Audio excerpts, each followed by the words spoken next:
O Ministério Público do Trabalho no Rio Grande do Sul está investigando denúncias de empresas que obrigaram seus funcionários a trabalhar em áreas alagadas. A gente vai conversar um pouquinho agora com a Mariana Barreiros Bicudo, que é advogada pós-graduada em Direito e Processo do Trabalho. Muito obrigado pela atenção com a gente e boa tarde para a senhora.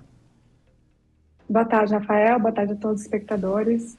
Bom, acho que é óbvio o problema, né? Um patrão obrigar o funcionário a trabalhar dentro de um alagamento ou atravessar um alagamento para trabalhar.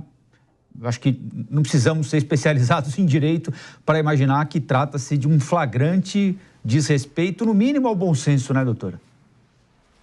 Sim, com certeza. É proibido, né? O risco do negócio tem que ser do próprio empregador. Então, é um absurdo eles estarem exigindo que os empregados que já passaram por toda essa situação triste na vida deles, de terem perdido suas casas, de serem obrigados a passar por locais que estão alagados ou que existe até um risco de vida para eles até chegar no local de trabalho. Então, isso evidentemente é uma violação do contrato de trabalho e pode fazer, inclusive, com que o empregado entre com ação na justiça para pedir a rescisão indireta do contrato de trabalho, que é aquele tipo de ação em que você comprova a falta grave cometida pelo empregador e aí você pede para que seu contrato seja rescindido e você recebe todos os benefícios, os direitos, como se fosse uma dispensa sem justa causa. Até que ponto alguém pode ser punido por falta 1 dia, 2 dias, 3 dias de trabalho?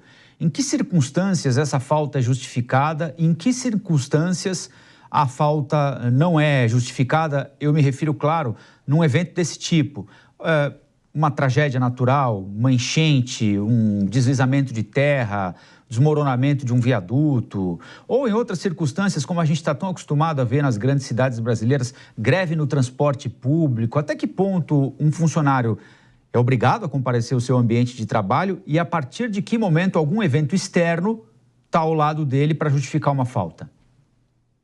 Olha, o fato de existir a calamidade ou qualquer tipo de evento nesse sentido não desobriga o empregado de comprovar a falta. Até porque a gente tem que pensar que pessoas podem abusar um pouco desse direito, então, assim, essa obrigação ainda existe.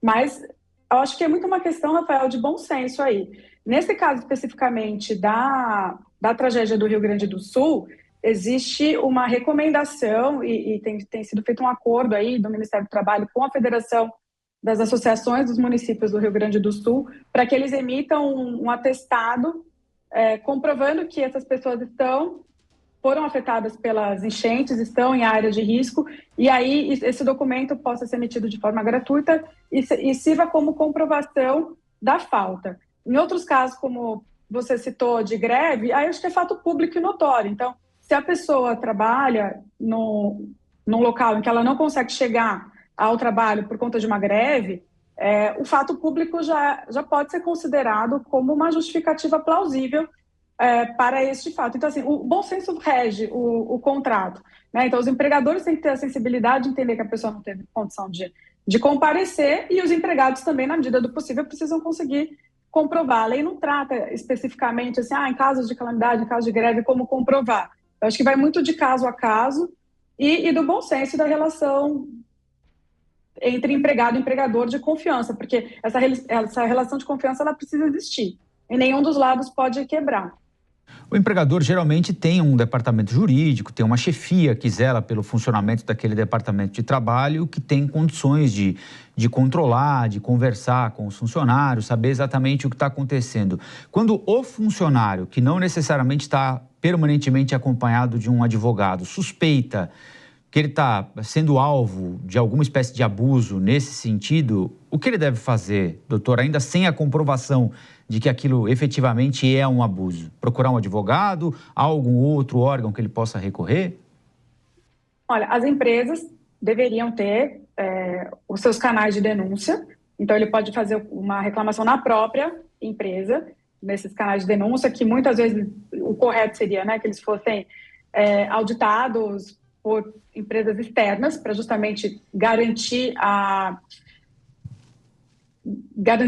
que a empresa não interfira no resultado dessas investigações, né? E ele também pode fazer denúncias para o próprio Ministério Público do Trabalho, são denúncias anônimas, ou não, você escolhe se você faz denúncia anônima, e você pode fazer uma denúncia no próprio sindicato, e se ele entender que nenhuma dessas denúncias surtiram efeito, aí ele pode sim procurar um advogado particular, para esse advogado fazer uma análise do caso dele e, se entender necessário, propor uma ação contra a empresa.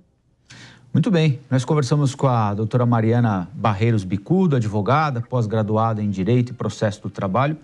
Muito obrigado pela entrevista e até uma próxima. Boa tarde. Eu que agradeço, boa tarde a todos.